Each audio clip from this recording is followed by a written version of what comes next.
Contacto vía telefónica con Sergio Gutiérrez Luna.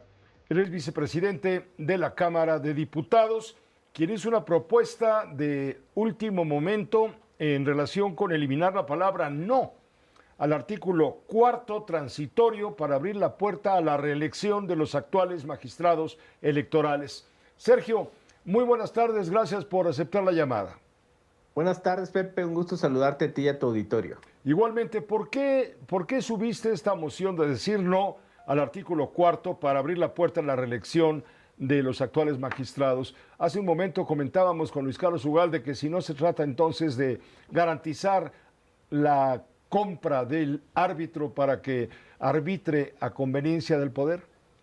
A ver, hay que tener el antecedente. En el 2024 que hicimos la reforma al Poder Judicial, se estableció que los ministros, magistrados y jueces pudieran participar en la elección que luego se hizo, la elección del Poder Judicial, para otro encargo, para volver a acceder a su cargo. Y así sucedió.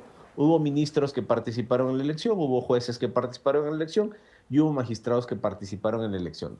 Como en aquel momento no se iban a elegir magistrados de sala superior, entonces, sino hasta ahora, entonces lo que se hizo fue homologar para que tuvieran posibilidad, ojo, no es que vayan a entrar directamente, no es que ya tengan un cargo, no es que se les amplíe, sino que tengan la posibilidad de participar en la elección en el 2028 en, digamos, una elección nacional, que es una elección, digamos, pues amplia, donde la gente decidirá por quién votar y no se tiene ninguna garantía hasta que se esté propiamente en la elección. Pero esto contradice el espíritu de la reforma, dar paso a nuevos perfiles, ¿no? Emanados directamente del voto popular, sin dar ventajas a quienes ya ocupan un cargo.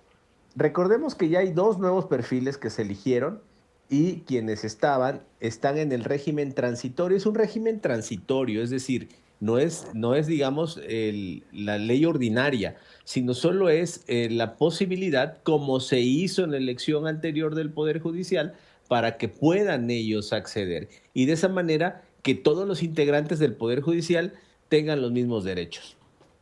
¿No se está generando una contradicción dentro de la propia Carta Magna, una contradicción directa, como acusan algunos compañeros incluso de tu misma bancada, Sergio? Mira, te pongo un ejemplo. Hace también un año aproximadamente hicimos una reforma para que ya no pueda darse la reelección consecutiva. Sin embargo, en una norma transitoria se prevé que por única ocasión en el 2027 ciertos cargos puedan ir en reelección. Por ejemplo, diputados federales, diputados locales y alcaldes. Tienen una oportunidad más de ir en una reelección en el 2027. Y ya después, a partir del 2030, ya no puede haber una reelección consecutiva. Es decir, es un régimen excepcional que no contradice a, digamos, la norma ordinaria, que es la que establece que ya no va a poder haber reelección consecutiva. Lo mismo sucede aquí. No puede haber reelección, salvo como se hizo en el 2024 y ahora para los magistrados en el 2028, que tengan la posibilidad por una sola vez de, en su caso, si lo deciden, participar en la elección. ¿Se van a poder reelegir ustedes en este momento, en esta legislatura? La reforma que hicimos establece que puede darse una reelección en el 2027 de diputados locales, Sí. diputados federales y alcaldes por única ocasión. Y a partir del 2030 ya no puede haber una reelección consecutiva, como era antes, Pepe, ¿te acuerdas? Sí. Que podían darse, o sea, alguien sí podía ser diputado federal, pero no de manera, o sea, varias veces, pero no de manera consecutiva.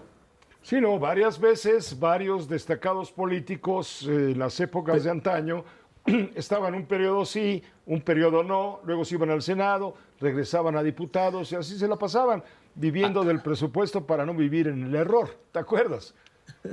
Así eran las épocas del PRI, aquellas añejas. Y bueno, se modificó la ley para que a partir del 2030 ya no haya reelección consecutiva, que eso estaba pues hasta, digamos, va a acabar en el 27.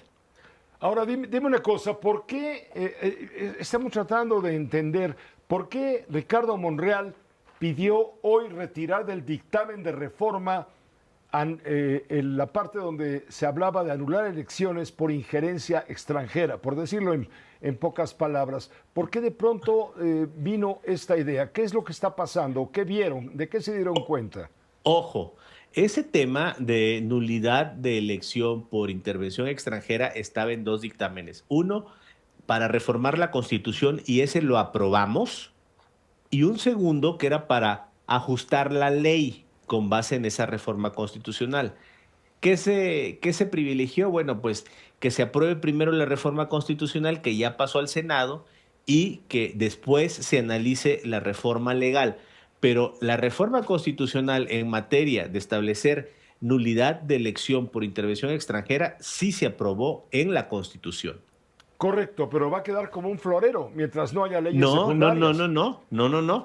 La Constitución se aplica al momento de estar vigente, directamente.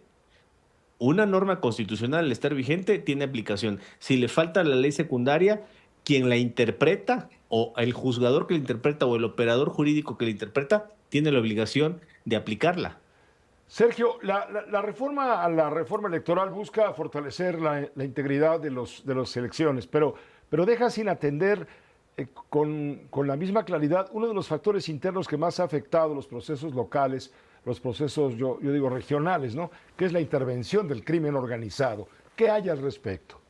Bueno, a ver, aprobamos hace un momento esta iniciativa de la presidenta para que el INE sirva como enlace o como entidad para ser un vínculo entre los partidos y las autoridades de procuración y de investigación para poder ver si las personas que se vayan a proponer como candidatos tengan vínculos con el crimen organizado. Y a mí me parece muy relevante porque es un mecanismo que le permite a todos los partidos políticos poder saber o tener más información de las personas que van a postular. Y esto pues va a inhibir, va a limitar de manera muy importante que personas sean candidatos y eventualmente lleguen a cargos de elección popular. Punto y aparte, tenemos que también combatir y desarrollar protocolos para que en los procesos electorales, por ejemplo, no haya dinero del crimen organizado. Pero también, Pepe, vigilar que no venga dinero ilegal del extranjero, como por ejemplo con los millones de dólares que se gastaron en el 2024 con bots que apoyaban a Xóchitl Gálvez, porque ese también es dinero ilícito que tiene que vigilarse. Y por no decir que apoyaron también a Rubén Rochamoya. Pero en fin, te agradezco mucho, Sergio Gutiérrez, el que nos hayas tomado la llamada y hayamos conversado sobre un tema crucial. Al contrario, Pepe, un gusto saludarte. Igualmente, el gusto es nuestro. Hasta pronto.